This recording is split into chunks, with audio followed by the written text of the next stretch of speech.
नमस्कार। आज हम चाहते थे कि ये जो आइकन यहाँ लिखा आता है, इस आइकन को हम चेंज करना। यानी ये आइकन एक स्टैंडर्ड आइकन है और ये क्यों आता है पहले देखते हैं। ये आता है हमारे पास अगर हम अपने फ़ोल्डर्स के अंदर रूट फ़ोल्डर में देखें, तो इसमें एक फेवी आइकन के नाम से एक आइकन फ़ाइल होता है। ये आइकन फ़ाइल जो है मेरे फ़ेवरेट आइकन होता है। ये आइकन फ़ाइल जो है, ये बाय डिफ़ॉल्ट यहाँ नज़र आता है। हम चाहते हैं कि इस फेवरेट आइकन को हम चेंज करें। तो उसके लिए हम एक काम कर सकते हैं। वैसे तो हम कई सारे काम तरीके से कर सकते हैं, बट हम अगर गूगल में जाएं और हम सिर्फ यहाँ पर लिखें आइकन। देखिए आइकन डिजाइनर अवेलेबल होते हैं, आइकन फाइंडर अवेलेबल होते हैं, काफ़ी चीज़ें अवेलेबल होते हैं। और अगर हम सबसे सिंपल तरीके से काम करें तो हम सिर्फ आइकन लिखते हैं और आपके सामने आइकन के इमेजेस आ जाएंगे कई सारे। अब इसमें से जो इमेज आपको पसंद हो, कलरफुल इमेज या जो भी कुछ आप अपना आइकन बनाना चाहें, तो आप उसे कर सकते हैं, जो आपको पसंद आता हो। और ध्यान ये देना है कि वो आइकन जो है वो कोई रॉयल्टी वाला ना हो, फ्री का हो आइकन, उसे आप यूज़ कर सकते हैं।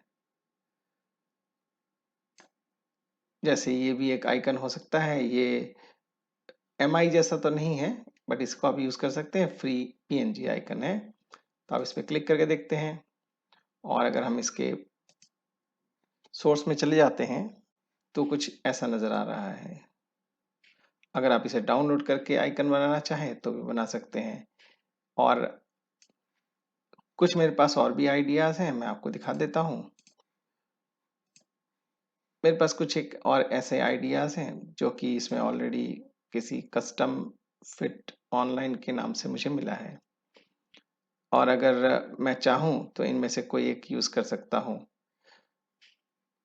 मैंने इसको भी इस्तेमाल किया हुआ है और अगर हम इसको इस्तेमाल करना चाहें तो इसको देखते हैं कैसा लगता है। या फिर ये तो ट्विटर के लिए होता है और अगर हम इसको भी यूज़ कर सकते हैं, अगर चाहें इसको भी यूज़ कर सकते हैं। ये एक यूनिक आइकन सा लग रहा है देखने में। तो हम एक काम करते हैं, हम फिलहाल इसी को यूज़ करते हैं। इसके लिए हम एक काम कर सकते हैं, जैसे कि स्निपिंग टूल होते हैं जो कि माइक्रोसॉफ्ट के विंडोज़ के साथ आता है, उसका इस्तेमाल कर सकते हैं। उसको इस्तेमाल करने के लिए आपको इस आइकन को सिर्फ कैप्चर करना होता है स्निपिंग टूल में,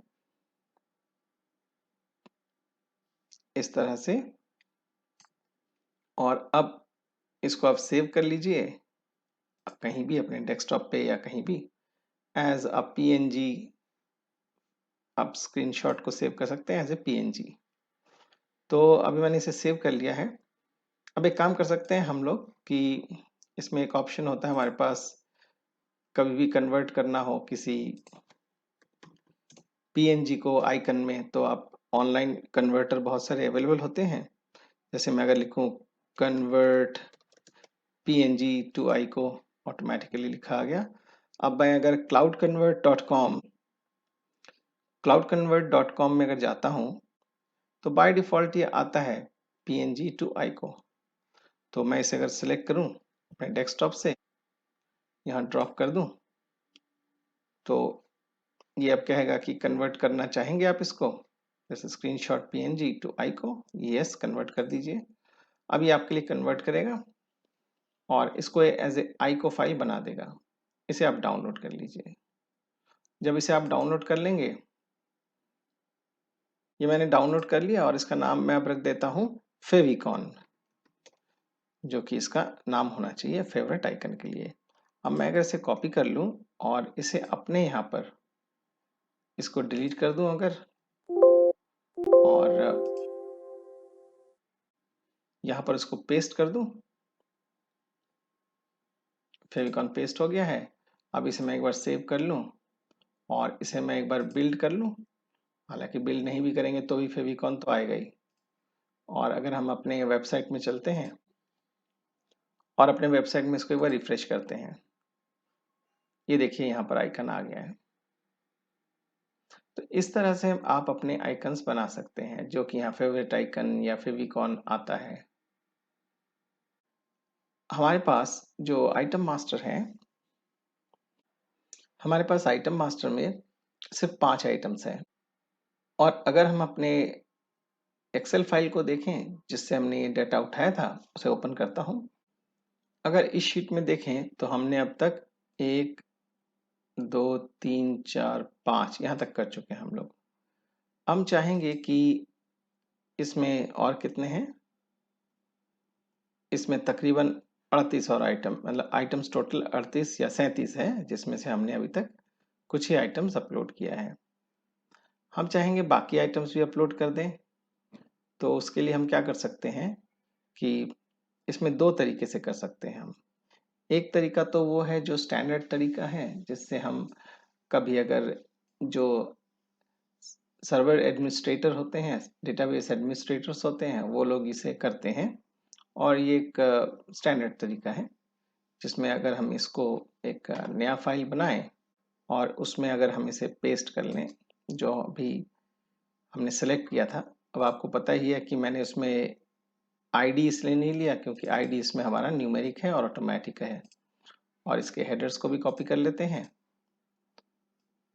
ये दो इसके हेडर्स हैं और यहाँ हम पेस्ट कर देते हैं।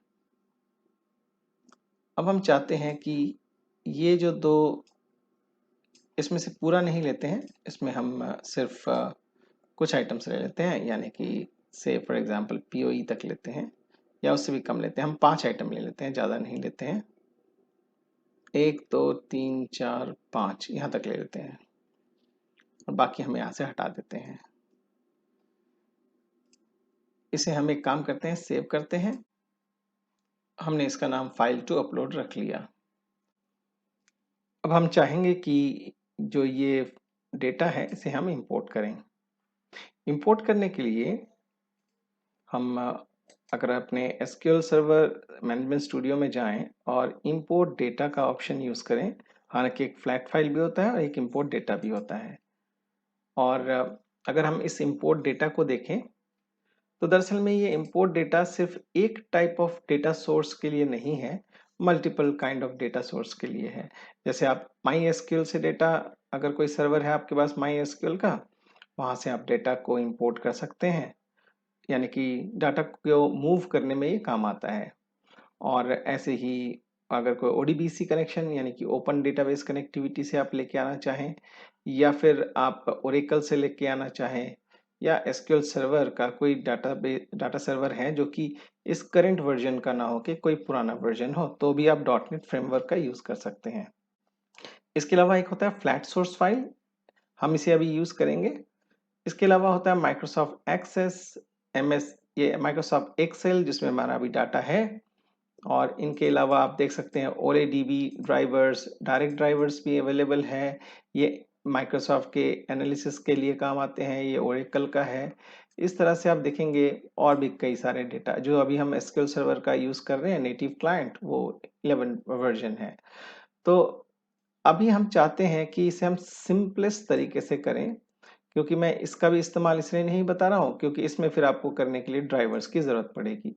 आपके सिस्टम में अगर ड्राइवर नहीं हुआ तो वो आपको एक ड्राइवर का एरर देगा। मैं आपको दिखा देता हूँ क्या देगा एरर। अगर मैं इस फाइल टू अपलोड को करूँ जो हमने अभी बनाया था, तो इसमें अगर हम नेक्स्ट करेंगे तो देखिए एक एरर दे रहा है, that is microsoft.ace.oledb16 provider not registered on the local machine। तो ये एक ऐसा प्रॉब्लम है जो कि आपको फिर रजिस्ट्रेशन करनी पड़ेगी इसका ड्राइवर डाउनलोड करके वेबसाइट से, और फिर उसके बाद ये आपका काम कर पाएगा। तो हम इस लंबे प्रोसेस में ना जाके हम सिंपल प्रोसेस में चलते हैं। और अगर हम data source as a flat file लेना चाहें इसको, तो हमें एक फ्लैट फाइल चाहिए होता है। फ्लैट फाइल बनाने के लिए हमें इस एक्सेल को हम इसे कन्वर्ट कर सकते हैं एज ए CSV फाइल। मैं इसे as a CSV file convert करता हूं। अब ये मेरा फाइल का नाम हो गया है file to upload dot CSV। ये मेरा फ्लैट फाइल है। ये फ्लैट फाइल का मतलब क्या होता है मैं अभी आपको दिखा देता हूँ। इसे मैं क्लोज कर लेता हूँ और अगर मैं इस CSV फाइल को किसी एडिटर में ओपन करूं, मैं इसे नोटपैड प्लस प्लस में ओपन कर लेता हूं, आप नोटपैड में भी ओपन कर सकते हैं। अब देख सकते हैं कि डेटा कुछ इस तरह से आ रहा है, जिसमें कॉमा है बीच में और डेटा है। तो इस तरह से ये CSV फाइल बनता है। तो इसके लिए राइट क्लिक, फिर वही इंपोर्ट, हालांकि इंपोर्ट हमने यहाँ कर रखा है। तो इसको अगर हम फ्लैट फाइल को देखें तो इसमें हम ब्राउज कर लेते हैं फाइल को, और इसमें टेक्स्ट फाइल भी हो सकता है और CSV फाइल भी हो सकता है। तो मैंने इसको कॉल कर लिया। ये कह रहे हैं कि some columns are not defined for this connection manager. कोई बात नहीं, हम इसे आगे बढ़ते हैं और इसे आगे चलाते हैं। और इसमें आपको अभी फिलहाल कुछ भी नहीं करना पड़ेगा कि डिलिमिटर है, और डिलिमिटर में ये आप टेक्स्ट क्वालिफायर अगर डालना चाहें डाल सकते हैं, और अगर नहीं डालना चाहें तो कोई बात नहीं, इसे हम आगे करते हैं। और इसमें भी कहा गया है कि column name in the first data row, तो यानी कि कॉलम नेम है फर्स्ट डेटा रो में। अब इसने डेटा को मुझे पार्स करके कुछ इस तरह से दिखाया है। अब देखिए ये हमारे जो डेटा था वो सही है, और इसने अपने आप ले लिया जो डिलिमिटर है वो कॉमा है। अगर कोई और डिलिमिटर है आपके पास तो यहाँ पर आप ड्रॉप डाउन से सिलेक्ट कर सकते हैं। तो अब हम इसे चलते हैं, नेक्स्ट करते हैं। अब हमें इसे कहाँ इंपोर्ट करना है, अब हमें इसको SQL सर्वर में इंपोर्ट करना है, और इसको अब हम देखते हैं आगे।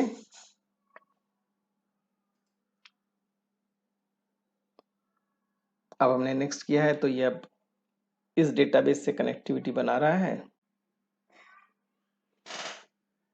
अब हम उस डेस्टिनेशन में टेबल का नाम क्या देना चाहते हैं, इसमें ड्रॉप डाउन करके हम आइटम मास्टर को सिलेक्ट कर लेते हैं। और अगर हम इसकी मैपिंग करना चाहें तो हम इसकी मैपिंग भी कर सकते हैं। ये कह रहा है कि आइटम सोर्स तो ये रहेगा, सोर्स में आइटम नेम है तो डेस्टिनेशन में भी आइटम नेम है या कुछ और है। तो इस तरह से आप सिलेक्ट कर सकते हैं। इसे हम बोलते हैं मैपिंग, जो मैंने पहले भी कई बार बोला है कि ये मैपिंग भी करने में मदद करता है। तो ये मैपिंग है, और इसे हम ओके करते हैं, इसे नेक्स्ट करते हैं। अगर आप प्रीव्यू करके देखना चाहें डाटा, दोबारा से चेक कर सकते हैं कि डेटा सही आ रहा है कि नहीं, और इसको एक बार नेक्स्ट करते हैं। ये अब आपको कुछ वार्निंग दे रहा है। ये वार्निंग में कह रहा है कि ये कुछ प्रॉब्लम हो सकती है। हम फिर भी एक बार फॉरवर्ड करते हैं, देखते हैं। इसको हमने फॉरवर्ड किया, और ये अब कह रहा है कि ये रन इमीडिएटली करें या कभी किसी टाइम पे करें। हमने कहा इमीडिएटली करो, और ये कह रहा है कि मैं अब ये काम करूंगा, यानी कि डेस्टिनेशन मेरी होगी SQL सर्वर, और जिसमें मैं प्रोवाइडर यूज करूंगा SQL, जो हमने डेटाबेस का ड्राइवर रखा था, और किस जगह से फाइल आएगी, और रोज को अपेंड करेगा यानी कि ऐड करेगा रोज को, और पैकेज को सेव नहीं करेगा, यानी कि क्वेरी को सेव करके रखेगा नहीं। मैंने कहा यस, फिनिश। अब ये कोशिश कर रहा है करने की। इसने कहा कोई एरर नहीं मिला है, और इसमें 6 रिकॉर्ड, 7 रिकॉर्ड, 11 चीजें इसने सक्सेस की है, और 5 रिकॉर्ड इसके आगे हैं। यानी इसने इतने सारे काम किए।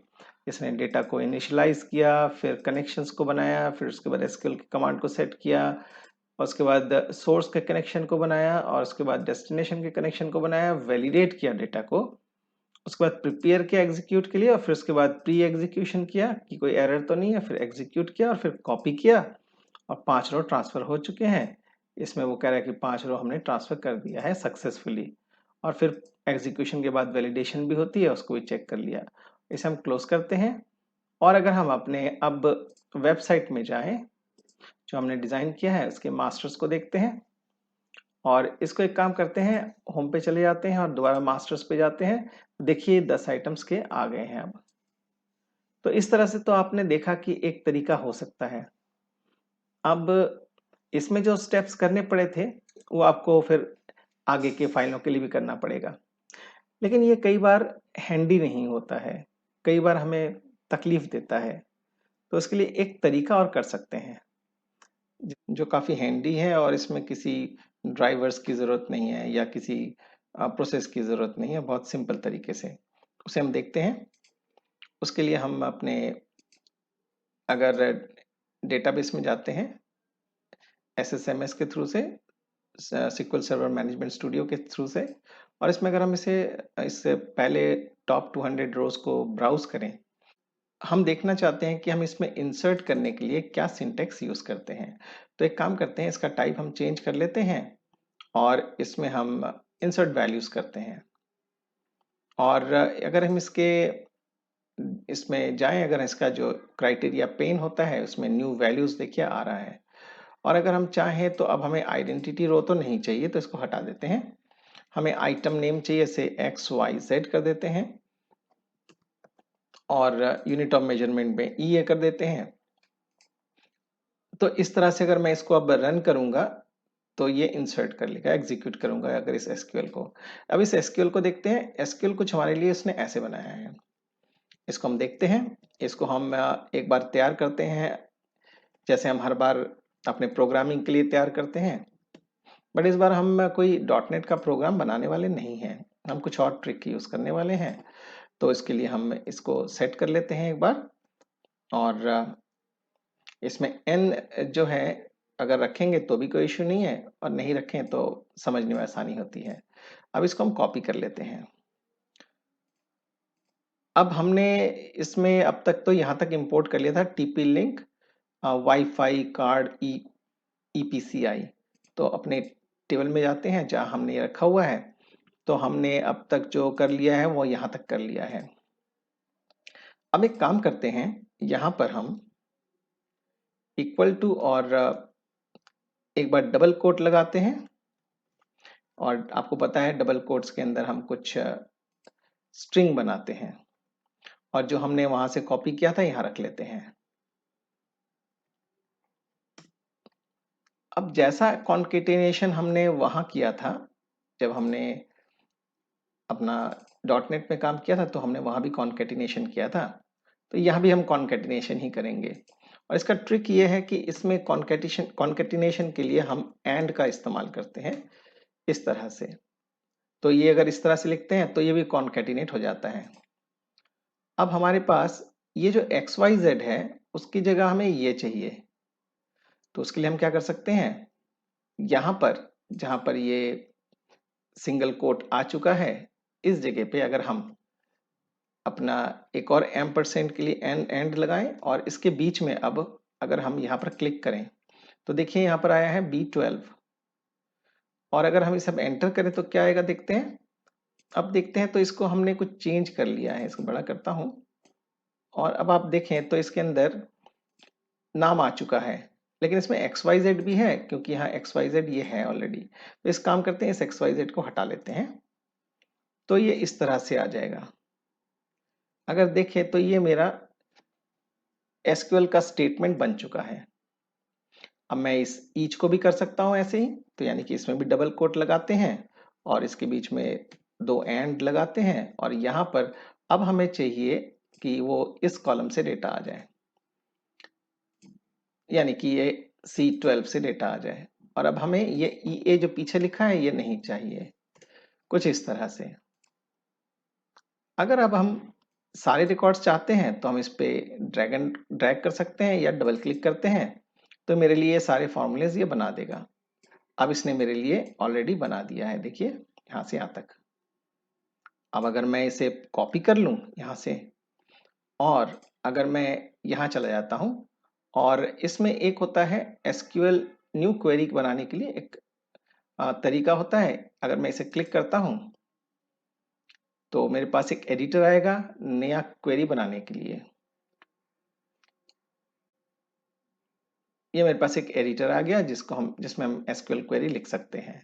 तो मैं इसे अपने जहां से मैंने एक्सेल से कॉपी किया था इसको मैंने यहाँ पेस्ट कर दिया। तो अब देख सकते हैं कि इसने मेरे लिए लिस्ट ऑफ जितने भी आइटम्स थे उनके सब के लिए एक इंसर्ट इनटू का प्रोग्राम बना दिया।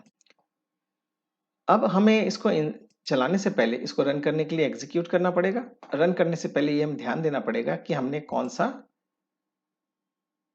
जो डेटाबेस है यूज़ किया हुआ है, और डेटाबेस हमारा इन्वेंट्री मैनेजमेंट ही है, और इसमें लिखता है इंसर्ट इनटू आइटम मास्टर, यानी कि आइटम मास्टर है, इसमें ये इसको इंसर्ट कर दो। अब अगर मैं इसको रन करता हूं तो देखते हैं क्या करता है। अब इसने देखिए रोज इंसर्ट कर दिए, आपको दिख रहा होगा नीचे, और इसने कंप्लीटली रोज इंसर्ट कर दिए। अब अगर मैं अपने प्रोग्राम में जाऊं और यहाँ पर अगर मैं एक बार होम में जाके दोबारा से इसी पेज पे आऊं, देखते हैं अब इसने हमारे लिए काफी सारे पेजेस में रिकॉर्ड्स जनरेट कर लिए हैं। इस तरह से उसने टोटल 37 रिकॉर्ड्स जनरेट कर लिए। और हमारे पास यहाँ पर कितने रिकॉर्ड्स हैं देख लेते हैं। देखिए 37 रिकॉर्ड्स ही हैं, क्योंकि ये 38 है, पहला हमारा जो है वो हेडर है, और अगर इसकी काउंटिंग भी देखते हैं तो 37 रिकॉर्ड्स हैं। तो ये एक ट्रिक है जिसके थ्रू से बहुत आसानी से डेटा अपलोड हो जाता है, जिसमें किसी ड्राइवर्स की ज़रूरत नहीं है, किसी प्रोटोकॉल्स की ज़रूरत नहीं है, और ये डायरेक्टली यूज़ कर सकते हैं। मैं उम्मीद करूंगा कि ये आपको समझ में आ गया होगा, और इसको आप प्रैक्टिस करेंगे तो ऑब्वियसली आप कर पाएंगे इसको। उम्मीद करूंगा कि ये आपको डाटा इंपोर्ट करने का तरीका समझ में आ गया होगा। तो अब यहाँ तक करने के बाद अब हम नेक्स्ट एपिसोड में मिलेंगे आपके साथ कुछ और चीज़ें लेके, जैसे कि हम इसे पेज को कैसे चेंज करें, ये इस तरह से ना होके, और अगर हम देखें तो इसमें हमने ये स्क्वायर में लिखा था और इस तरह से आया था, बटन्स आए थे, हम ऐसा चाहते हैं। और इसके अलावा हम इसे किसी वेबसाइट में कैसे पब्लिश करेंगे जो कि बाहर होगा, किसी लाइव सर्वर में होगा, इसे हम अगले वाले एपिसोड में मिलते हैं और करते हैं। आज के लिए इतना ही, और अगली बार तक के लिए, अगले एपिसोड के लिए नमस्कार।